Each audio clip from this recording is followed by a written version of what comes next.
जय हिंद दोस्तों, मेरा नाम है नीरज और आप देख रहे हैं द मनी पॉडकास्ट। आज हम लोग दो म्यूचुअल फंड कैटेगरीज के बारे में बात करने जा रहे हैं, multi cap and flexi cap. क्या कॉमन है, क्या कॉमन नहीं है, और सबसे इंपॉर्टेंट बात कि भाई कौन सा फंड जो है वो आपके लिए अच्छा रहेगा, ये सारा डिस्कशन हम लोग करने जा रहे हैं। वाइट बोर्ड वीडियो होने वाली है, मैं यहाँ पे आपको लिख के सारी बातें समझाने की कोशिश करूंगा।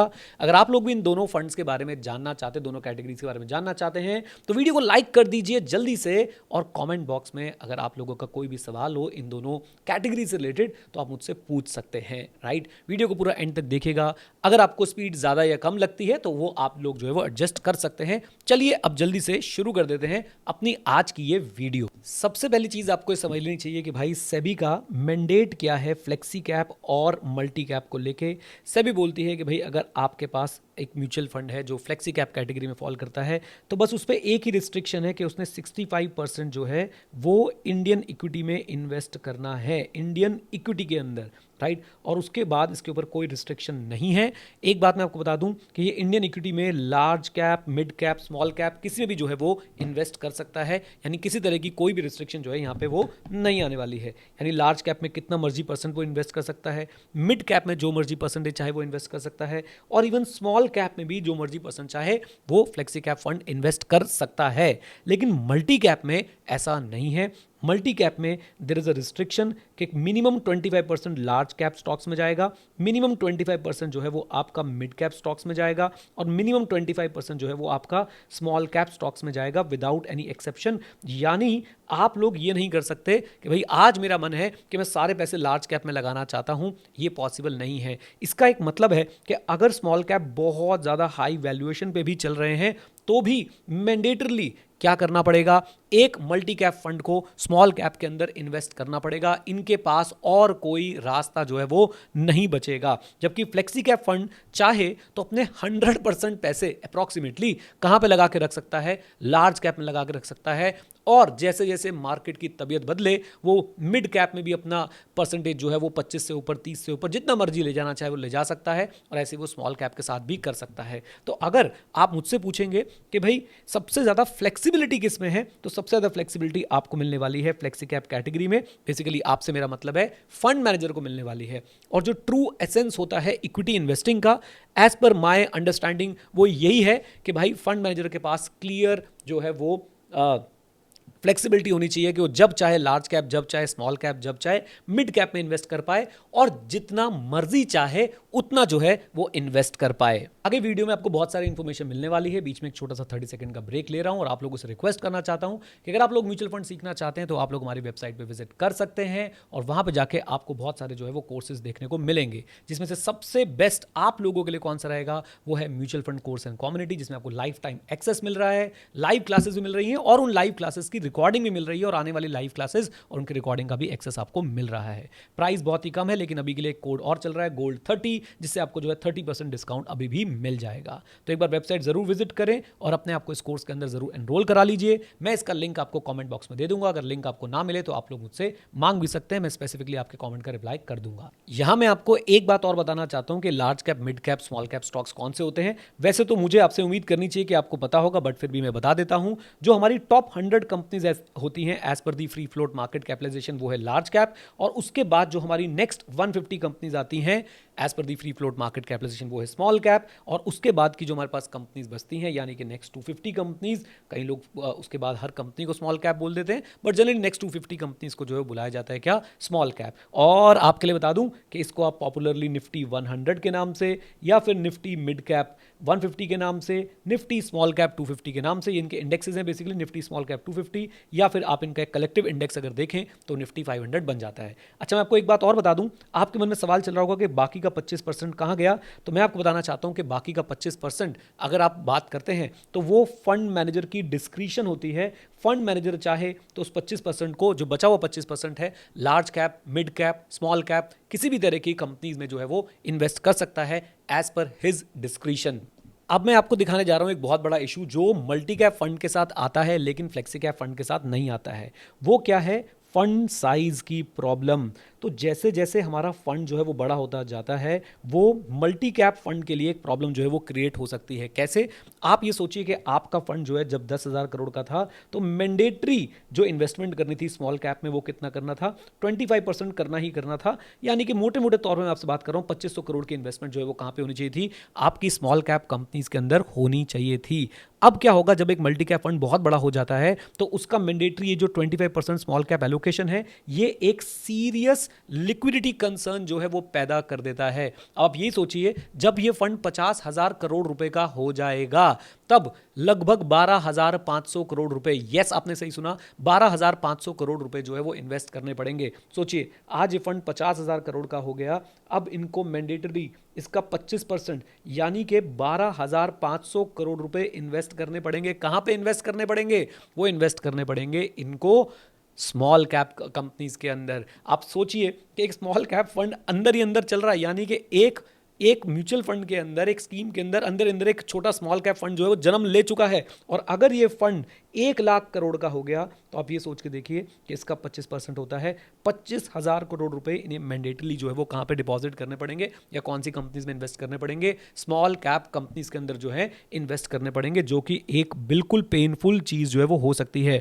अब अगर आप स्मॉल कैप कंपनीज का नेचर देखेंगे ना, स्मॉल कैप कंपनीज का अगर आप नेचर देखेंगे, तो यहाँ पे ट्रेडिंग वॉल्यूम जो है वो बहुत कम होती है। अब ट्रेडिंग वॉल्यूम कम होने से होगा क्या?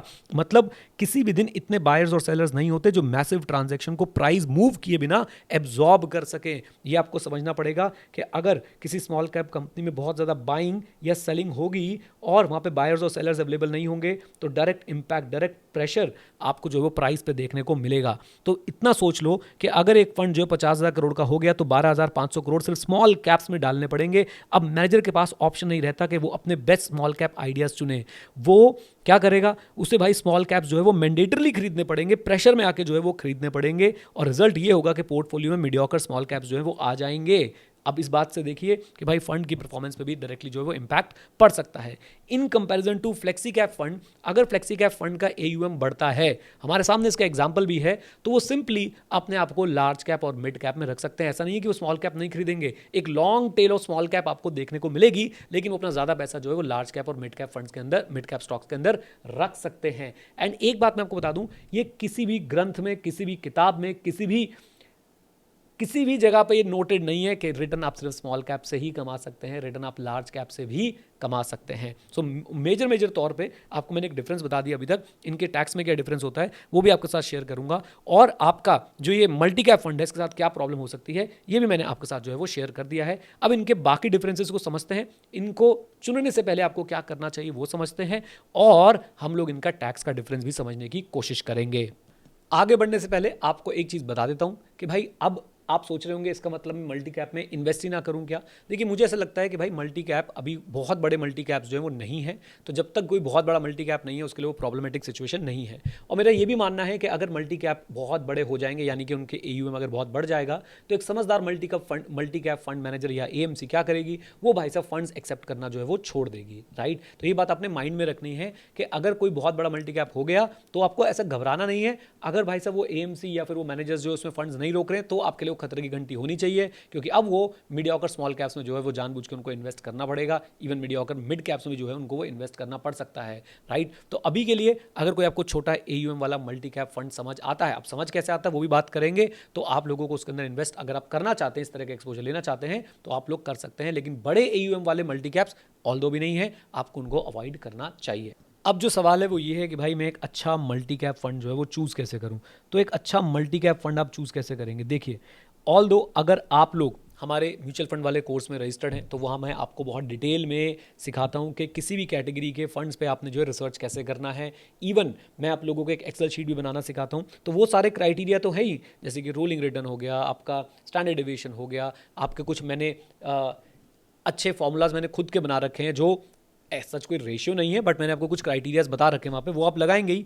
उसमें से सबसे इंपॉर्टेंट डिस्कशन हम लोग करते हैं फंड मैनेजर के ऊपर, अगर आप लोगों ने वो कोर्स अटेंड किया हुआ है तो। अगर नहीं किया तो कोई बात नहीं, आप हमेशा जब भी किसी फंड में इन्वेस्ट करें ना, मैं पर्सनली हमेशा ये करता हूँ कि भाई मैं फंड मैनेजर को ज़रूर समझता हूँ, उसके स्टाइल को जानने की कोशिश करता हूँ कि उनका स्टाइल क्या है। क्या मेरे सबसे पहली बात, अगर मैं आप मुझसे बोलें तो मैं बिल्कुल स्क्रैच से अगर शुरू करूँ तो सबसे पहले तो भाई मैं अपने गोल को समझता हूँ, और मेरे गोल का जो प्लान है, क्या उस प्लान के अंदर ये पर्टिकुलर फंड जो है वो फिट बैठता है या नहीं बैठता है, ये सोचता हूँ, राइट। एंड ऑब्वियसली इसमें मैं फंड मैनेजर को जरूर कंसिडर करता हूँ, उनका इन्वेस्टिंग स्टाइल क्या है, वो ग्रोथ स्टाइल कर रहे हैं या वैल्यू इन्वेस्टिंग स्टाइल में जा रहे हैं, उनका टेन्योर क्या रह चुका है अभी तक इस पर्टिकुलर फंड के साथ, क्या वो कंसिस्टेंटली से मेरा मतलब ये नहीं है कि मैं पिछले क्वार्टर या फिर एक साल की बात कर रहा हूं, क्या वो पिछले 7 8 10 सालों से कंसिस्टेंटली अपने बेंचमार्क को बीट करते हुए आ रहे हैं या नहीं आ रहे हैं। एक बार को मैं पीयर कंपैरिजन फिर भी छोड़ दूंगा, लेकिन मैं बेंचमार्क को जो है वो जरूर कंसिडर करूंगा। तो ये बेसिक चीजें आपको देखनी चाहिए। And obviously multi cap fund के केस में आपको AUM यानी एसेट अंडर मैनेजमेंट जो है वो जरूर कंसिडर करने चाहिए। सो वो क्राइटेरियाज जो हम आपको म्यूचुअल फंड कोर्स में बताते हैं, वो फंड मैनेजर के बारे में मैंने आपको बताया कि भाई उसका एक अच्छा ट्रैक रिकॉर्ड हो इस पर्टिकुलर फंड के साथ, साथ में वो कंसिस्टेंटली बेंचमार्क को बीट करते आ रहे हो इन क्राइटेरियाज के बेसिस पे, and obviously considering your goal plan and your risk appetite. And उसके बाद आप लोग जो है वो फंड मैनेजर्स वगैरह को कंसिडर करके डिसाइड कर सकते हैं कि आपको इस पर्टिकुलर फंड में इन्वेस्ट करना है या नहीं करना है। Now let me talk about the tax treatment of these two categories, कि आपका फ्लेक्सी कैप का टैक्स ट्रीटमेंट क्या होता है और आपका मल्टी कैप का टैक्स ट्रीटमेंट जो है वो क्या होता है। तो मैं आपको बता दूं कि दोनों के दोनों ही जो है वो इक्विटी ओरिएंटेड म्यूचुअल फंड की डेफिनेशन में फॉल करते हैं, यानी कि दोनों के दोनों ही फंड्स मिनिमम 65% जो है वो इंडियन इक्विटी में लगाते हैं। बस फर्क ये आता है कि जो फ्लेक्सी कैप होता है वो 65% में से कोई भी पैसा कहीं पे भी डाल सकता है, large cap, mid cap, small cap, लेकिन यहां पे जो आपका मल्टी कैप है उसका 65% जो है वो जाएगा तो इक्विटी में ही, लेकिन उसको एक रेशियो और फॉलो करना पड़ता है, और वो ये कि out of 100 minimum 25 large cap, minimum 25 small cap, minimum 25 mid cap में उसको लगाना पड़ता है। अच्छा, तो अब दोनों के दोनों लेकिन ultimately at the end of the day equity oriented mutual fund है, क्योंकि 65% पैसा इंडियन इक्विटीज में लगा होता है, और जितने भी आपके इक्विटी ओरिएंटेड म्यूचुअल फंड्स होते हैं उन पे जो टैक्सेशन है वो बिल्कुल सेम है। और वो टैक्सेशन क्या है आपको देखना पड़ेगा कि आपका जो कैपिटल गेन हो रहा है, बेसिकली जब भी आप लोग म्यूचुअल फंड के यूनिट को रिडीम करते हैं उस पर जो गेन होता है उसे हम लोग कैपिटल गेन्स बोलते हैं। आपको जो कैपिटल गेन हो रहा है वो शॉर्ट टर्म है या लॉन्ग टर्म है, तो आप लोग पहले कैपिटल गेन्स निकालना सीखेंगे कि लॉन्ग टर्म कब है, शॉर्ट टर्म कब है। मैं वो बता देता हूं। अगर period of holding of asset जो है वो ग्रेटर देन 12 मंथ्स आ रहा है तो वो आपके लिए बन जाता है लॉन्ग टर्म कैपिटल गेन, और अगर period of holding of asset जो है वो less than equal to 12 months आ रहा है तो मैं उसे बोलूंगा कि वो शॉर्ट टर्म कैपिटल गेन है। और ऐसे केस में लॉन्ग टर्म कैपिटल गेन जो है वो सिर्फ और सिर्फ होता है 12.5% का ओवर एंड अबव ₹1,25,000, यानी जितना भी गेन हुआ होगा आपको पूरे साल में इक्विटीज के ऊपर, including your ETF, your demat, your mutual fund, वहां पे ₹1,25,000 तक कोई टैक्स नहीं लगेगा, और उसके ऊपर जो टैक्स का रेट होगा वो होगा 12.5% का। और यहां पे शॉर्ट टर्म कैपिटल गेन अगर होता है तो फ्लैट 20% पे जो है वो टैक्सेबल होता है। दोनों का टैक्स ट्रीटमेंट बिल्कुल बिल्कुल बिल्कुल बिल्कुल सेम रहने वाला है। आई होप ये बात आपको समझ आती है। चलिए अब सारी चीज़ों की मैं आप लोगों के लिए एक बार जो है वो क्विकली समरी बना के यहाँ पे दे देता हूँ। So it's summary time. सबसे पहले आज हमने बात करी फ्लेक्सी कैप और मल्टी कैप के बारे में। दो अलग अलग कैटेगरीज हैं। फ्लेक्सी कैप के पास खुली जो है वो छूट मिली हुई है कि भैया वो जितना मर्जी चाहे वो जहां मर्जी इन्वेस्ट कर सकता है, उसके ऊपर कोई रिस्ट्रिक्शन नहीं है कि आपने mid cap, large cap, small cap में एक पर्टिकुलर रेशियो में कुछ पैसे डालने हैं। और मल्टी कैप जो है वो भी किसी भी कैप में इन्वेस्ट कर सकता है, बट उसको रिस्ट्रिक्शन फॉलो करनी है। 25% minimum large cap, 25% minimum mid cap, 25% minimum small cap में जो है वो डालना जरूरी है, और बचा हुआ 25% वो जहां मर्जी डाल सकता है। दूसरी बात हमने देखी इसके बाद कि भाई देखो फंड साइज बढ़ने की जो प्रॉब्लम है वो ज्यादा हर्ट कौन सी कैटेगरी को करेगी, वो मल्टी कैप कैटेगरी को जो है वो ज्यादा हर्ट करने वाली है, क्योंकि मल्टी कैप कैटेगरी का जो मैंडेट है कि मिनिमम 25% आपने स्मॉल कैप में डालना है वो बहुत प्रॉब्लमेटिक है। फंड साइज जैसे जैसे बढ़ता जाएगा स्मॉल कैप में इन्वेस्टमेंट बढ़ानी पड़ेगी। स्मॉल कैप स्टॉक्स जो है वो इलिक्विड होते हैं, प्राइस पे जो है वो प्रेशर बन सकता है पॉजिटिव नेगेटिव दोनों साइड से, और वहां पे आपके पोर्टफोलियो के अंदर जो है वो मीडियोकर या फिर बेकार स्मॉल कैप मिड कैप भी जो है वो एंट्री ले सकते हैं। नाउ हमने एक चीज और देखी और वो क्या था कि भाई आपको कोई भी फंड अगर चूज करना है स्पेसिफिकली मल्टी कैप और फ्लेक्सी कैप कैटेगरी में, तो फंड मैनेजर का रिकॉर्ड बहुत ज्यादा जरूरी है। फंड मैनेजर और आपका थॉट प्रोसेस मिलना बहुत ज्यादा जरूरी है। आपको आपके गोल, आपका प्लान और उसके हिसाब से चुने गए फंड्स में ही इन्वेस्ट करना चाहिए। एंड देन हमने टैक्स ट्रीटमेंट की बात करी, दोनों के दोनों जो है वो इक्विटी ओरिएंटेड म्यूचुअल फंड होते हैं और इक्विटी ओरिएंटेड म्यूचुअल फंड का टैक्सेशन जो है वो सेम रहने वाला है। अगर शॉर्ट टर्म हुआ तो फ्लैट 20%, लॉन्ग टर्म हुआ तो 12.5% आफ्टर एग्जेम्प्टिंग 1,25,000 रुपीज। चलिए, तो ये थी हमारी एक छोटी सी पेशकश multi cap versus flexi cap के ऊपर। आई होप आप लोगों को पसंद आई होगी। पसंद आई तो वीडियो को लाइक कर दीजिएगा और अगर चैनल पर नहीं तो इसे सब्सक्राइब कर लीजिएगा। एंड येस, हमारी वेबसाइट जरूर विजिट कीजिएगा, वहां पे आपको बहुत सारे कोर्सेज मिल जाएंगे जहां पे आप लोग भी इन्वेस्टिंग सीख सकते हैं। मेरा नाम नीरज है, अगर आप लोग भूल गए हैं तो। With this note guys, thank you very much, stay connected, stay hit, जय हिंद। और हाँ मित्रों, सीखते रहें क्योंकि सीखना शुरू तो जीतना शुरू। Bye bye and take care, God bless you all.